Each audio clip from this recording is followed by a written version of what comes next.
Hi guys, माझ्या नवीन ब्लॉगमध्ये सर्वांचं स्वागत आहे. आणि सर्वप्रथम सर्वांना भोगीच्या हार्दिक हार्दिक शुभेच्छा. भोगी म्हणजेच मकर संक्रांतीचा आदला दिवस आहे.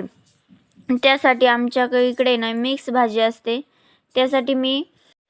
त्याच भाजीची तयारी चालू आहे. त्यासाठी मी वांगे, बोरे, गाजर, पावटा, हरभरा, वाटाणा आणि वाल हे सर्व स्वच्छ पाण्याने धुवून मिक्स केलेलं आहे.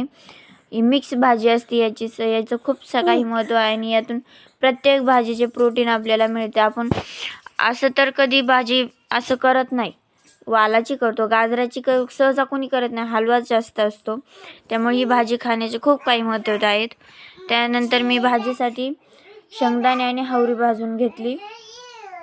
ही हावरी आहे, म्हणजेच काही भागात त्याला तिळही म्हणतात. हे भाजून घेतलं आहे छान आणि मिक्सरला काढलं. त्यासाठी मी भाजीला त्यात लसूण ठेचून टाकलेला होता, कोथिंबीर टाकली, हळद आणि मिरची आणि एक मॅगी मसाला आहे. त्याने टेस्ट खूप छान येते, ॲडही आपण पाहतोच. त्यानंतर मी त्यात हे सर्व मिक्स भाजीचं जे होतं केलेलं ते धुवून टाकलेलं आहे, धुवून घेतलेलं आहे. त्यानंतर ते टाकून ते मस्त परतून घेतलं आणि त्यासाठी थोडंसं पाण्याचा शिपका सांगितला होता टाळ्यांनी टाकायचा, तोही टाकून घेतला आणि मिक्सरला जे हावरी तीळ केलं तर ते बारीक करून घेतलं. त्यानंतर किचन कट्टा आवरून घेतला. किचन कट्ट्यावर वरती राडा असल्यावर काही सुचतच नाही का? मला तरच नाही सुचत बाबा. आणि त्यातून जास्त आईंना तर अजिबात काही सुचत नाही, मला बडबड करत असतात. तर आईंची अशी देवपूजा चालू होती. देवपूजासाठी त्यांनी ना आज पाणी आलं होतं म्हणून देव स्वच्छ क्लीन करून घेतले होते. आणि क्लिनिंगसाठी त्यांनी पितांबरी वापरली होती. त्यांनी देव क्लीन केले होते ना. आता देवपूजेची तयारी चालू होती. तर तोपर्यंत मी बाकीची तयारी करत होते. बाकीची तयारी, भाजी तर टाकली होती आणि भाकरीची तयारी करायची. तोपर्यंत पलीकडच्या शेगडीवरती ना कढई ठेवून घेतली आणि भाकरीची तयारी करत होते. आज भाकरीला मीठही घातलं होतं, तर मिठाने जास्त चव लागते असं म्हणतात आई, म्हणून. तर भाकरीसाठी पीठ तर मळायचं झालं होतं, तर भाकर थापायची होती. तर बघा मी अशी भाकर थापते. काही असं किचन प्लॅटफॉर्मवरती करतात, पण मी नाही करत, मला येणं ते येतच नाही करायला. तर मी अशी भाकर केली होती. उंडा पण असं केलं होतं ना, अशी भाकर थापून घेतली. इथं दोन्ही हाताने येत नाही म्हणून खूप वेळ लागतो आणि रोजच्या मला 5 ते 7 भाकरी करावंच लागतात. मी भाकरी करत होते तोपर्यंत आईंची देवपूजाही झाली होती. तर हा आमचा गणूबाप्पा आहे, सर्वात पुढे तोच असतो.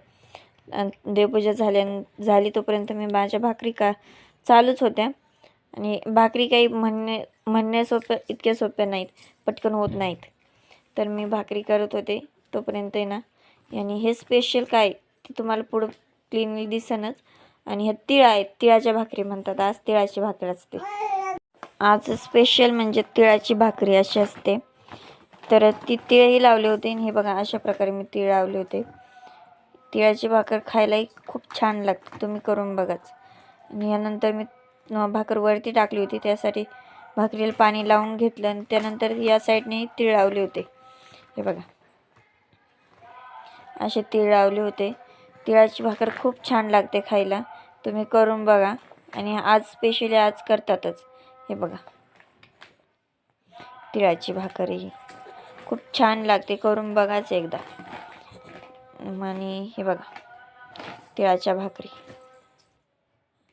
एका पाठोपाठ एक मी करून घेतल्या. तोपर्यंत आईने चहाही केला होता. हे बघा, हो आई खूप मदत करतात. काहींच्या सासवा करत नाहीत, माझी करते.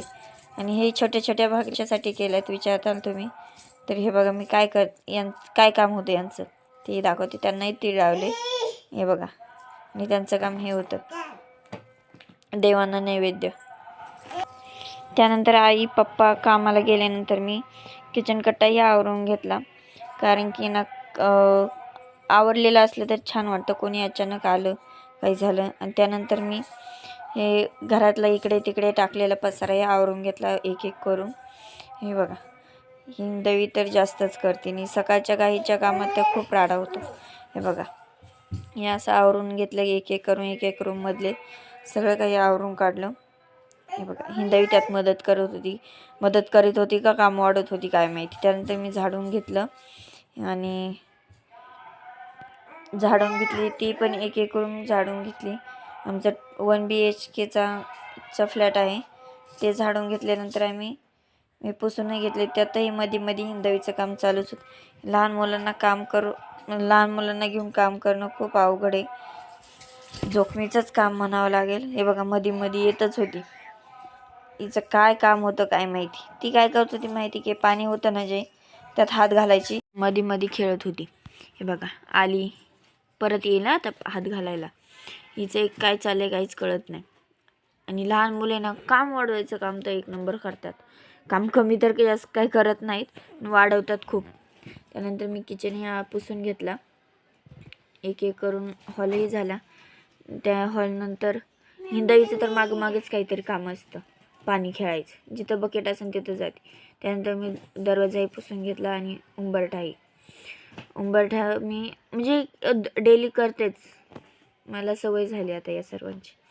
उंबरठाही पुसून घेतला. त्यानंतर मी उंबरठ्यावर आहे ना स्वस्तिक काढायला गेले होते, तर हिंदवीमध्ये येत होती, तिलाही एक टिकला लावला. नंतर स्वस्तिक काढलं. स्वस्तिक खालून वरती काढायचं असतं कधी पण, मी तसंच काढते आणि डेली काढते, त्यामुळे त्याच्यावर छाप झालं. ते न काढलं किंवा नाही काढलं तरी दिसतंच, पण मला एक सवय झाली त्यामुळे मी डेली काढतेच. ते काढल्यानंतर त्याला हळदी कुंकू वाहिलं आणि दारावरही 5 टिपके रेषा ओढल्या होत्या हळदी कुंकवाने, हे कुंकवाचे आहेत. त्यानंतर हळदीने टिपके दिले होते त्यावरती बघा. कुंकू ओलं करून मी हे केलं होतं, स्वस्तिकही तसंच काढलं, कारण की कोरड्याने काढणं शक्य नाही. आणि त्यानंतर मी हळदीचे टिपके दिले होते, ते कोरडे होती हळद, हे बघा असे. त्यानंतर मी कपडे धुवून घेतले. आपली गृहिणी म्हटल्यावर एक झालं की एक काम असणारच ना आपल्याला, त्यामुळे मी कपडे धुवून घेतले. त्यानंतर हिंदवीचं मध्ये कामच असतंच. त्यानंतर हिंदवीला गुठी केली, ते करून आंघोळ वगैरे घालून आम्ही गेलो केंद्रात. तर हिंदवीचे बाबा आले होते सोडायला, हे बघा. आणि त्यानंतर केंद्रातून आल्यानंतर मी आपली नित्यसेवा जी आहे ती केली.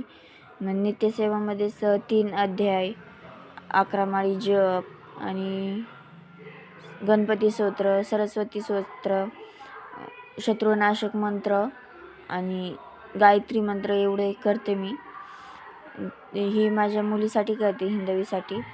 ते झाल्यानंतर मी सकाळचा नाश्ता केला होता आणि एवढं करून माझा सकाळची सुरुवात झाली होती. श्री स्वामी समर्थ. तुमची भोगी कशी झाली हे नक्की कमेंटमध्ये सांगा. चला तर मग भेटू पुढच्या ब्लॉगमध्ये. Bye bye.